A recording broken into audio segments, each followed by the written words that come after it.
সুপ্রিয় দর্শক, আরজি করে মহিলা চিকিৎসকের মৃত্যুর ঘটনায় ধৃত সিভিক ভলেন্টিয়ার সঞ্জয় রায়ের সাজা ঘোষণা হতেই মহাবিপদে আরজি করের প্রাক্তন অধ্যক্ষ সন্দীপ ঘোষ। ইতিমধ্যেই আরজি কর কাণ্ডে মহিলা চিকিৎসকের মৃত্যুর ঘটনার তদন্ত প্রক্রিয়া শেষ করেছে কেন্দ্রীয় তদন্তকারী সংস্থার সিবিআই আধিকারিকরা। কিন্তু সিবিআইয়ের তদন্তে একেবারেই খুশি নয় নির্যাতিতার পরিবার থেকে শুরু করে বাংলার সমস্ত শুভবুদ্ধি সম্পন্ন মানুষ।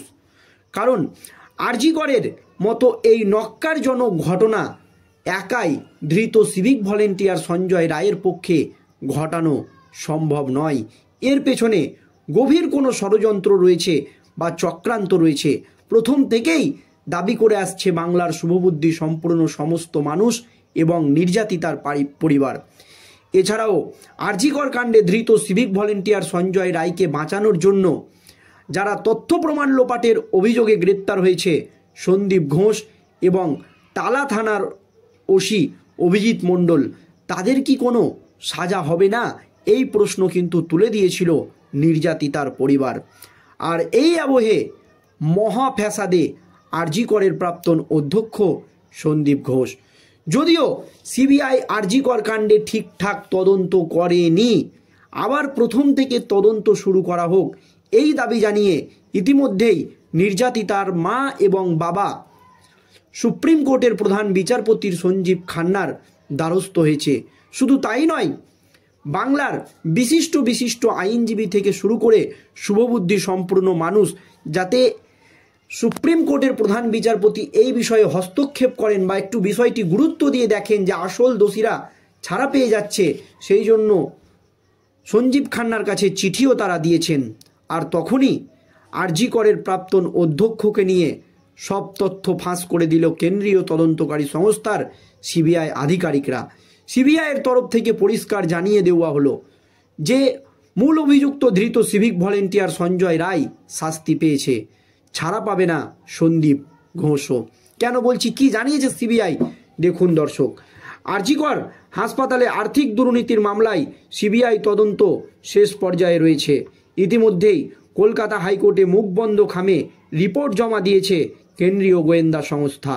স্পষ্ট বলা হয়েছে দ্রুত বিচার প্রক্রিয়া শুরু হবে, সঞ্জয় রায়ের শেষ রক্ষা হবে না। আরজি করের প্রাক্তন ডেপুটি সুপার আক্তার আলীর দায়ের করা আর্থিক দুর্নীতির মামলায় প্রথম থেকেই তদন্ত শুরু করেছে সিবিআই। ইডিও আলাদা করে তদন্ত শুরু করে। সম্প্রতি ইসিআইএম দায়ের করে তদন্ত চালাচ্ছে তারা। তবে ইডির তদন্তে অসন্তুষ্ট কলকাতা হাইকোর্ট। বিচারপতি তীর্থঙ্কর ঘোষ বলেন, ইডি যথাসময়ে মামলার চার্জশিট দিতে পারে না।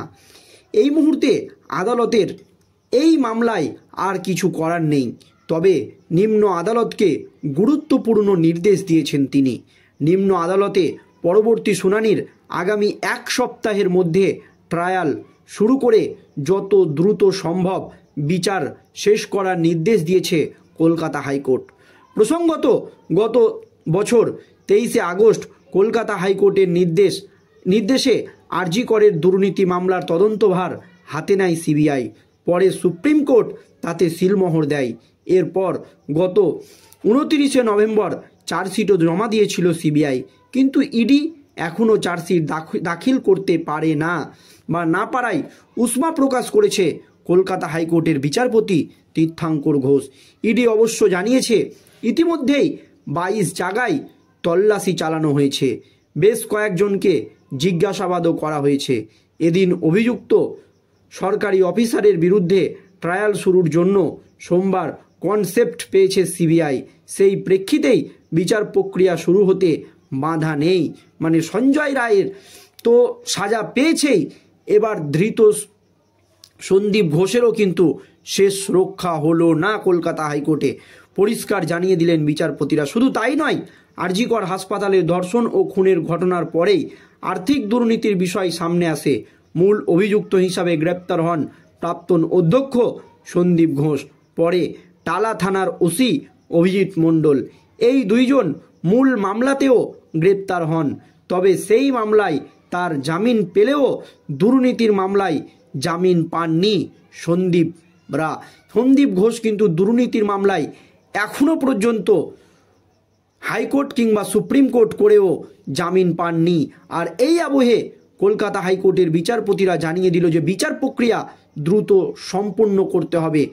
7 দিনের মধ্যে এই বিচার প্রক্রিয়া শুরু হয়ে যাবে বা ট্রায়াল শুরু হয়ে যাবে, এই নির্দেশ কিন্তু কলকাতা হাইকোর্ট দিয়েছে। শুধু তাই নয়, আরজি কর কাণ্ডে আর্থিক দুর্নীতির অভিযোগ উঠেছিল আরজি করেরই প্রাক্তন অধ্যক্ষ সন্দীপ ঘোষের বিরুদ্ধে, কিন্তু সন্দীপের বিরুদ্ধে আর্থিক দুর্নীতির অভিযোগ তুলে ইডির তদন্ত দাবি করে মামলা দায়ের করেছিলেন মুর্শিদাবাদ মেডিকেল কলেজের ডেপুটি সুপার আক্তার আলী।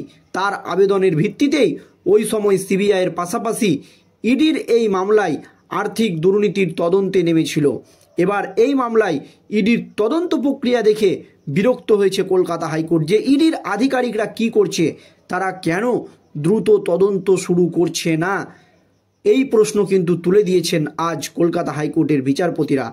আর্থিক দুর্নীতির মামলায় আজই শুনানি ছিল উচ্চ আদালতে।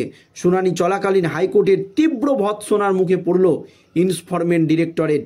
আজ মঙ্গলবার শুনানি চলাকালীন বিচারপতি তীর্থঙ্কর ঘোষ ইডির অফিসারদের তীব্র ভৎসনা করে বলেন, ইডি চার্জশিট দেয় না, বিচার প্রক্রিয়া শুরু করে না।